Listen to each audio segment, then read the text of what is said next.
Hi, my name is Anastasia Allen, and I'm the Executive Director of Navigate STL Schools. We are here today with Robbyn. Robbyn, you want to take the time to introduce yourself? Sure. I am excited to be here. I'm Robbyn Wahby. I'm the Executive Director of the Missouri Charter Public School Commission. Awesome, Robbyn. So we start this podcast off every time with asking our guests, what is your K-12 education story, like your personal story? Sure. Well, I grew up here in the city of St. Louis.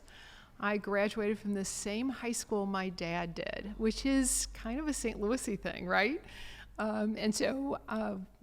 we graduated from very different schools in a lot of ways. My dad graduated in 1944, went right into the Second World War. I graduated in 1981, and my senior year was the first year of the desegregation case. And so I have a first order experience of what that looked like for our city and for me personally. I've raised my children in the city. Both of them are graduates from the St. Louis Public Schools, but they have had different journeys too. They've used independent schools and charter schools. I served as an elected school board member on our school district, so I have really was my honor to serve our city for 6 years. And so I've had lots of different interactions with public education personally. Awesome. So can you tell us a little bit about the work that you do and what inspires you? Well, the children, their future inspires me. What I do today is we oversee our agency. We're a state agency. We oversee the charter schools in our portfolio. We make sure that the taxpayers are represented and making sure the money is spent correctly and that the schools are operating with fidelity to their charter and that they're following state statutes and they're complying with the law and that they're actually doing all of the health and safety work that we need in really great schools for kids. Okay, so I actually do have a follow-up. A lot of people think that charter schools are like these independent entities that don't have a governing body. So this would be something like a general board of education kind of thing to make sure that they're following the rules that they agreed to. Yeah, it's actually deconstructed, if you will. What these are, first and foremost, they are nonprofits. So the state law requires that charter schools are Missouri nonprofits. They're led, like every other nonprofit, by a board of directors. The real difference is that these board members come for mission. They are not elected. And so they come because they want to be part of that school. And then that board of directors hires staff. Just like any other nonprofit, and that nonprofit then implements its mission. And for a charter school, they run whatever the grades are that they have. Now, they enter into a contract with me, which is called a performance contract. And so that contract, if they're new or they're not high performing, but if they're new and just good schools, they get 5 years. And so over the course of 5 years, we collect evidence to make sure that they're complying with the law and their charter. If they are, they get renewed in another 5 years. If they're not, then we don't renew and they don't stay open. So the idea here is that we don't have persistently failing schools. When they're really hitting it out of the park, we can give them a 10-year charter. Oh, awesome. So tell us about something unexpected that you've encountered in your work and why that was significant for you. I think the things that that the most unexpected thing is that people don't believe that all children, all parents want great things for their kids. And I think that's hard for us who work with children every day and who believe in public education, that somebody would believe that not every family wants the very best for their kids. The big problem, I think, is that too many children in our city don't have enough quality options where they live. And too many families have to leave their wonderful neighborhoods and their terrific home, and they seek someplace else that does have a good school. What's the greatest challenge that you think is facing education in St. Louis? So you mentioned that there aren't a lot of quality options in specific neighborhoods, or just the perception that some parents don't care. What do you think it is? Well, I think that's a big part of it, right? I think that the challenge is that we have people who want to put adults first instead of children first. What we look at is how we can make sure that every kid has a great school. And if we focus on that as a community, amazing things will happen. Other people think we have too many schools. For me, I think our challenge is that we don't have enough quality schools. And until every child in St. Louis City, or anyone who wants to live in St. Louis City, has their child in a great school, then we have to keep working at this. So you sounded really hopeful in that statement. What gives you kind of hope for the future of education in St. Louis as you do this work? Well, I think every time I walk into a school, I'm hopeful. You look into the smiling faces of beautiful children, and particularly this year when we didn't get to see so many children in person last year, there is nothing more hopeful than thinking about their future. Every one of those children were brought into this world with unlimited potential. And our responsibility as adults and community is making sure that kids can reach their full potential. And so that's what makes me hopeful, the children. That is so beautiful. I guess as you're thinking about like all the schools in your portfolio and the perception of parents in the district or in the city, excuse me, and then just the options that are presently available, what do you think are some of the top things that parents should be considering as they think about what's going to be best for their children's future when it comes to education? So how should they be, what should they be considering when they're looking for a school?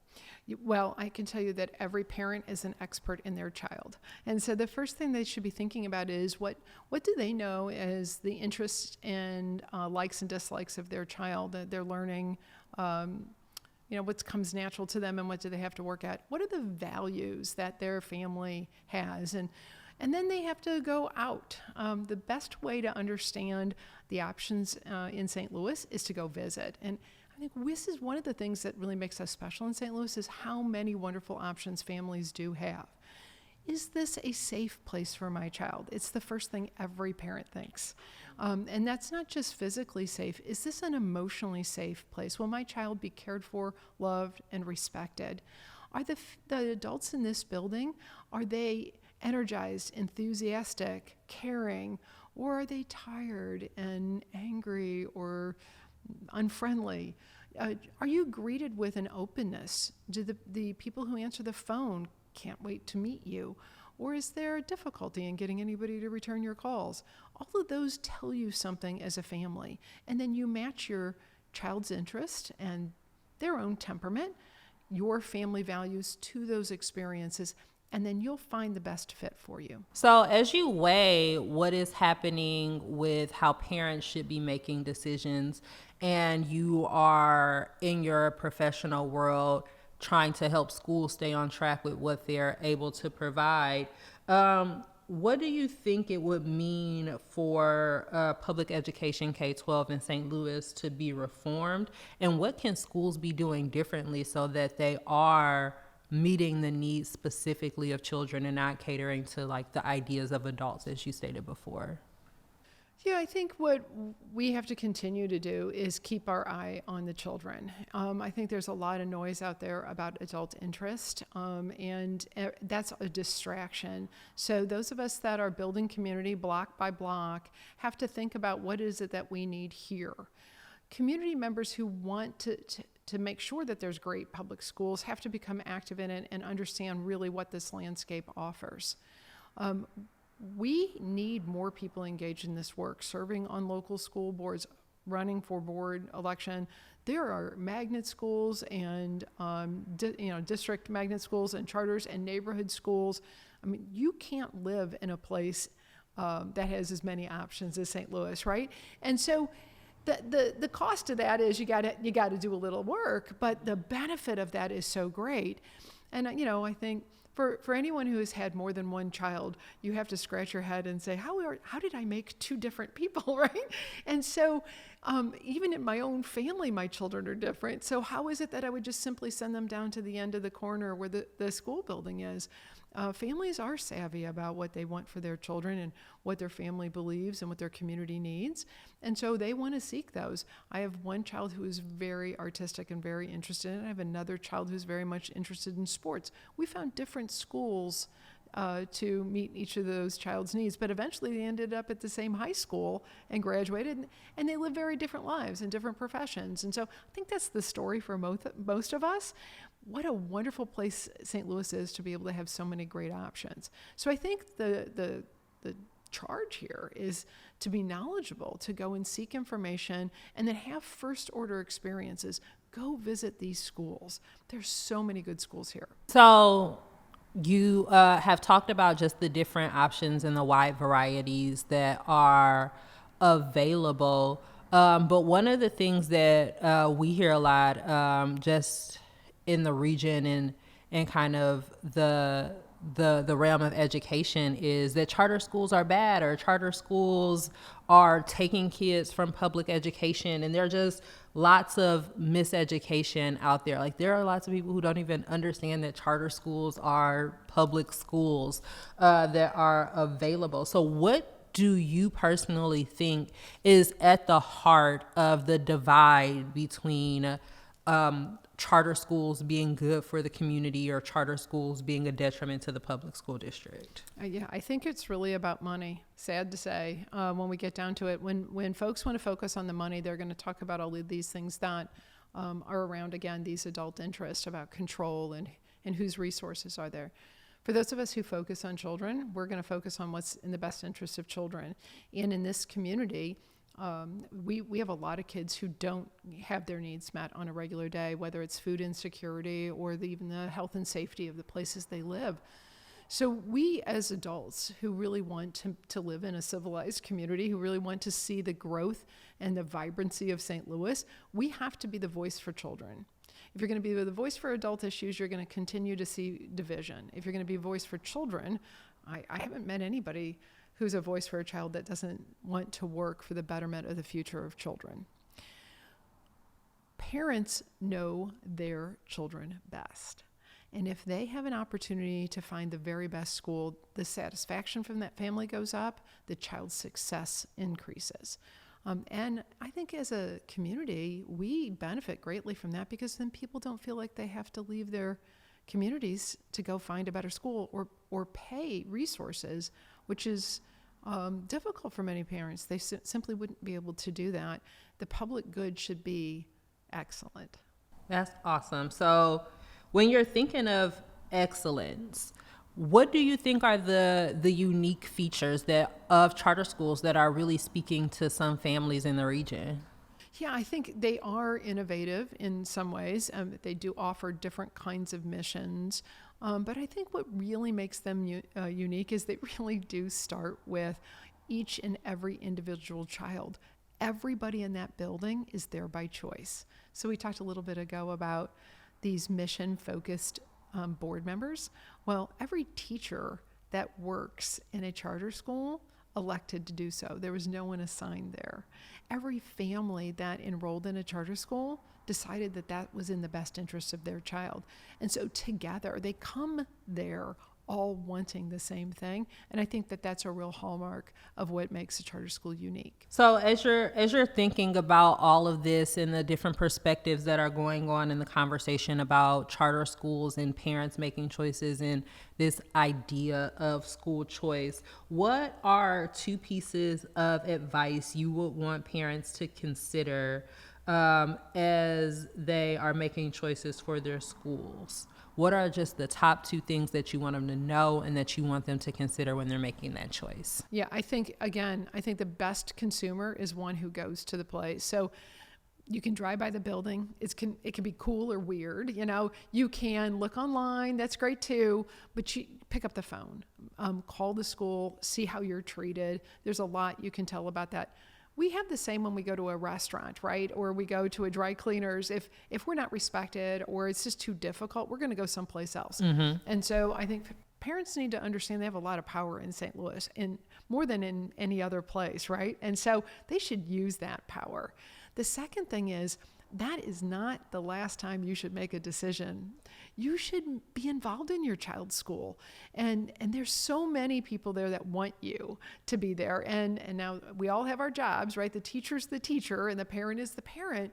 But ask how can you be involved in a committee, or how can you help the teacher and other parents? How can you help recruit students to come to a charter school? Parents in some charter schools are actually encouraged to be on the board too. They actually have dedicated seats for parents as part of the governance.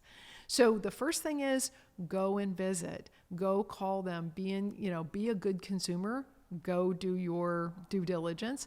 And the second, and then it should be matching to what you like and how you're treated.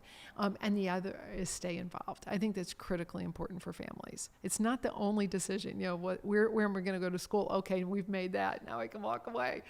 And I think we're so busy. Moms and dads and grandparents and aunts and uncles and caregivers have so many things going on. And this year, more than any other, right? And so parents may feel like this year's a little too much. I think everybody understands. But then next year, make sure that you're engaged.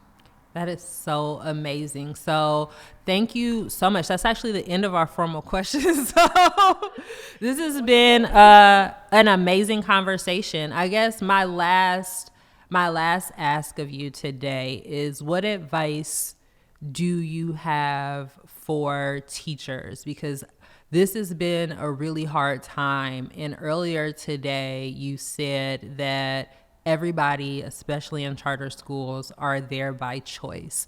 And just given the last thing that you said, this just popped into my head. It's a really difficult time. And so what are some things that we want to help parents consider when it comes to their kids' teachers, and navigate in that space also? Yeah, I think the real heroes, the everyday heroes, year after year, are our teachers. I know that my children wouldn't be the wonderful kids they are if it was just up to my husband and I. We have had so many wonderful teachers in our lives, and I think all of us can think back about that person who made a significant difference for us. Thank your teachers.